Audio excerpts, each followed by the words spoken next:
Sunday night, you just had a great weekend, and you're laying in bed, and you just have this realization, shit, I have to go to school tomorrow. Now, for many people, that's a really normal event. They go out and they have this weekend they think is great.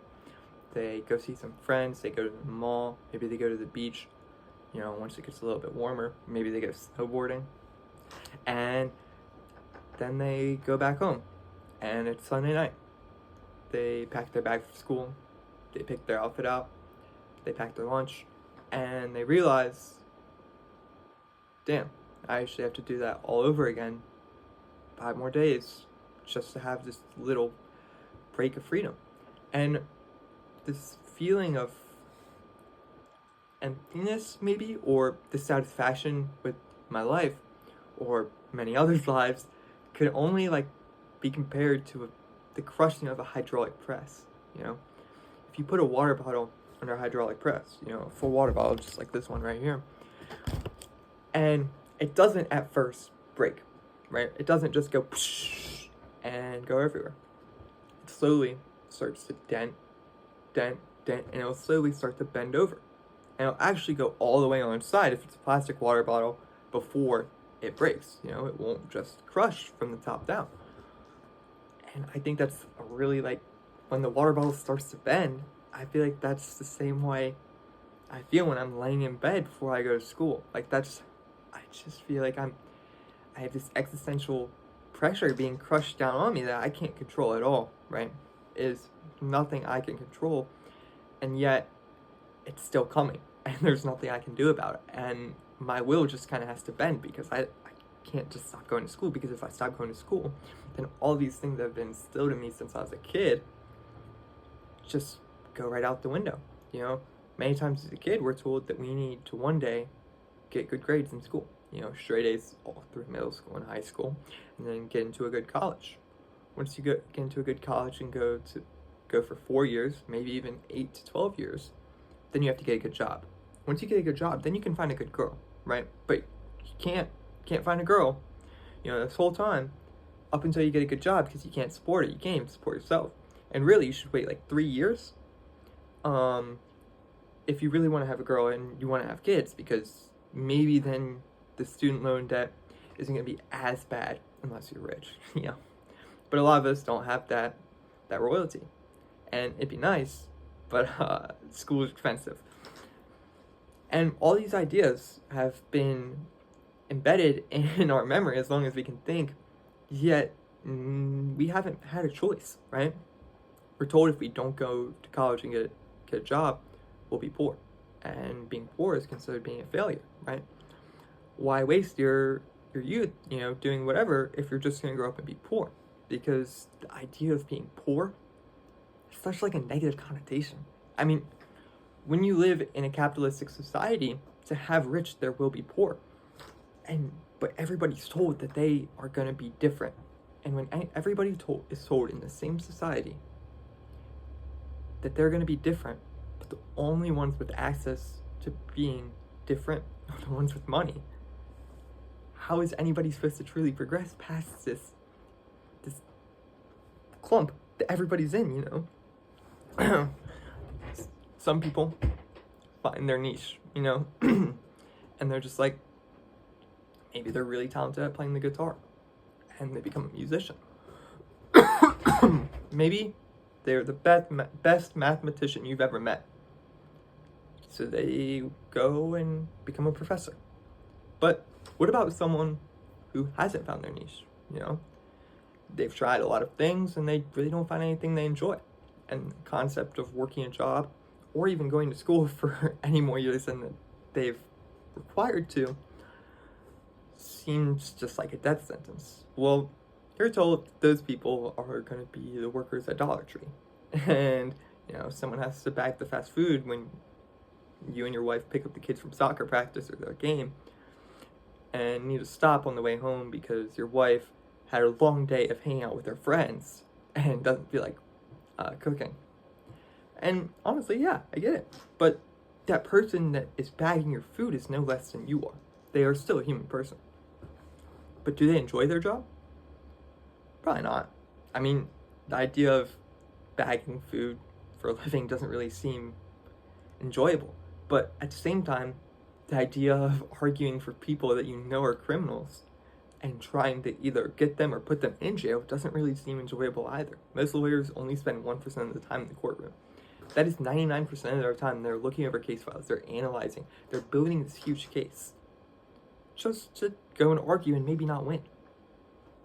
That really would fucking suck. Like, imagine dedicating so much of your life, in 3 months, and if you only live till you're like 50, 5 times 12, 60, 600 months, and you dedicate 3 to 5 months of your life trying to build up this. Dang, dude, that's a lot. It's like 1/100th or 1/1000th of your life that you just dedicated to a single court case. Like, think about it. We have like so many seconds in a day, yet we just wasted doing like dumb shit. I don't get it. I don't get why we go to school for so much. Like, there's so many things that could be taught in a better way outside of a school. I do think a lot of the things that school offers aren't really recognized and appreciated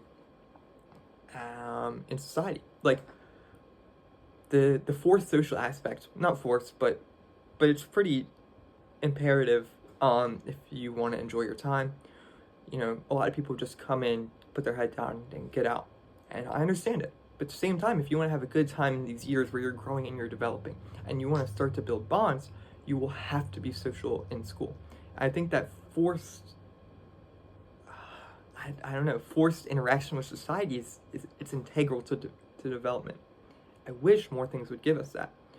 With our phones and being able to just hop on the game and talk to anybody, yes, it's good, but it really limits in-person talking skills, To be able to look someone in their eyes and shake their hand and introduce yourself to them is so much more than just saying, yo, what's up? Anyone got a mic? Yo, anyone got a mic, bro? And then leaving. Like, they just leave. Or sometimes no one just responds. Like, they have a mic. I have a mic and I don't talk on the video game. That's just not my thing. Like, I like talking to people in person. And I feel like more people should. It's so important. It makes you feel so much better. Like, actually developing a connection with someone. It doesn't matter if it's a boy or a girl, if you're gay or if you're straight, if you want to sleep with them or if you don't. If you actually just build friendships, life just feels so much better. And really, like, why do these things that make you feel better? Like, why? And there's some answers that people believe, like, why do I keep on going? Some people think that religion, right? They think religion's the right answer. And in some regards, I kind of honor it. Like, if you really want to dedicate your life to that, I'm happy for you, and I think that's great. I'm personally not religious, but like, I think that's super cool if that's what you believe in. I personally don't, but like, you got it.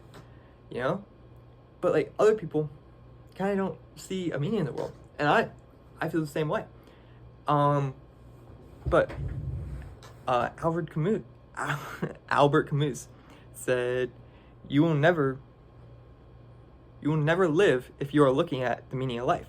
And what he means by that, he's not trying to say that like analyzing why you're living would just mean that you won't actually live, like you'll just die right then. But he's saying getting caught up in this the only thing that is final in our life strips what you're living for. Albert Camus, he believed in a lot of these ideas that yes, there was no meaning to life, but that's not important. You should just continue living. For killing yourself is stripping the meaning of life itself, right? There's no meaning of life written on this old tablet that's millions of years old and it's engraved in the side of a mountain, just put there by the gods. There isn't. We have books and we have retellings of these events that may have happened, and we have drawings and we do have engravings, but they're not just like 100%. We don't know, right? And if you try to just obsess over it, you're gonna lose. The world is scary, right? You're just like living for almost nothing, right? There's no final goal. And it's clear in our society that a lot of these people don't have a final goal. They just keep on putting checkpoints and they just okay, well, I got this job and I met this girl that I really like, and I have a couple kids. Well, what's the next thing? Well, I guess I gotta wait till retirement. Now I'm retired, what do? I guess I travel. Well, I really can't enjoy this traveling because now I'm 65, 70 years old. You know, they keep bumping up the retirement age, at least in America. And it's just like, I can't really enjoy what I'm doing because my body's decrepit, it's falling apart. And so this idea of eudaimonia, really popular in Socrates, I think. Aristotelian beliefs. That's it, Aristotle. Aristotelian beliefs, and it's this idea of not just happiness, right? Aristotle believed that happiness was this fleeting pleasure, right? You seek out happiness. You want to go be happy, but just as quickly as the happiness hits you, it fades away. And I honestly do agree, right? It's very similar. Like, you have to think about how dopamine and serotonin releases in your brain, and it's just like, yeah, I can scroll on TikTok and my brain get huge hits in dopamine, but how will I feel the second that I close the app? I'll just want to scroll again. I'm just looking for that same happiness. But eudaimonia, it's this idea of the pursuit of happiness. It's the pursuit of living, right? It's to continue on living when the idea of continuing on to live is what brings you joy, right? It's this thing that is ever so present in your body. It's not having a bad day and then getting down on yourself and having to seek out something good to keep on going. You're keeping on going because you're living, right? And it's the acceptance that you are going to die one day, but you have to enjoy the time that you have here. And it's a pursuit to do the best of what you can with the time you have, right? I don't know when I'm going to die. I honestly could die in 5 days. I could die tonight. I could fall off my bed and hit my head. You know, I think it's crazy that so many people die each year from that. More people die from that than shark attacks, by the way, which is fucking crazy. And this idea of eudaimonia, I've never really, understood it. I mean, I have, obviously, but I haven't seen an example of it till I just kind of reflected back on my grandpa. My grandpa, in the nicest way possible, he's an overweight man. He has a lot of debt and health problems, right? And so the debt just keeps on piling up as he gets older. And I've talked to him a lot about the life he's lived. And he's told me if he could do it all again, and if he knew all the right answers in life, he wouldn't take them because he's loved the life that he's lived. And I'm looking outwardly, when he first told me this, I'm looking outwardly on his life, and I just kind of don't believe him. You know, you're almost 400 pounds, you sit and watch football a day, you drink really bad drinks, you and my grandmother are barely getting by. But then I asked him, why? Well, when he was younger, when he was in his young 20s, he found what he really enjoyed. And that was printmaking, the process of making newspapers. And throughout his whole life, even though printmaking didn't make him a bunch of money, he got to do what he loved. And he got to support his daughters, and he's supporting his grandchildren, no matter what strain that may cause. And I'm forever appreciative of it, but he gets to support his daughters. He helped put one through college, and the other one chose not to go to college, right? So what?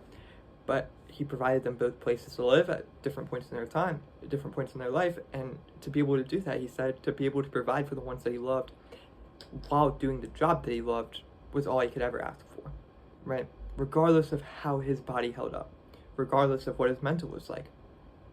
No matter what, when he looked back at his life, he enjoyed it. And I think that it's just kind of it kind of gets my nerves going, it kind of gets my emotions flowing. It's just wow, I want to find something that I'm that passionate about, that I could say, I could tell my kids one day, or I could tell someone someday that, yeah, I enjoyed doing this so much that I don't care what happened in my life, but as long as I could do this, I'd be happy. And I think that's so awesome. And so that really, really opened my eyes to this idea of eudaimonia. And so, kind of on a final closing note, I think it's super important whenever you get down in the dumps. Maybe you and a girlfriend broke up. Maybe your dog died. You got to find the things that bring you joy. Whether it's hanging out with your best friend, hopping on the game for a little bit, not too much, obviously. Can't get addicted. But, you got to find the things that bring you joy. And once you get that joy, you can't let it control your life. But you gotta know that sadness is temporary. It can come, but like it's not there all the time. And if it is there all the time, it's just been too long since you've been happy. And it'll happen. It'll happen again. I guarantee it, you know? But you just gotta find the things that bring you joy. And it's super, super difficult just to say that, but you do. Like, you can't just say nothing makes me happy, but you haven't tried playing cricket. You haven't tried rollerblading. How do you know what makes you happy? If you've never gone and shot 9-ball at your local bar, or 8-ball, not trying to segregate, then how do you know what really makes you happy? Because you haven't experienced everything. And to live for the ideas of experience and what you can find meaning in this meaningless life is what you should try to live for and strive for. In my personal opinion, you know, do whatever makes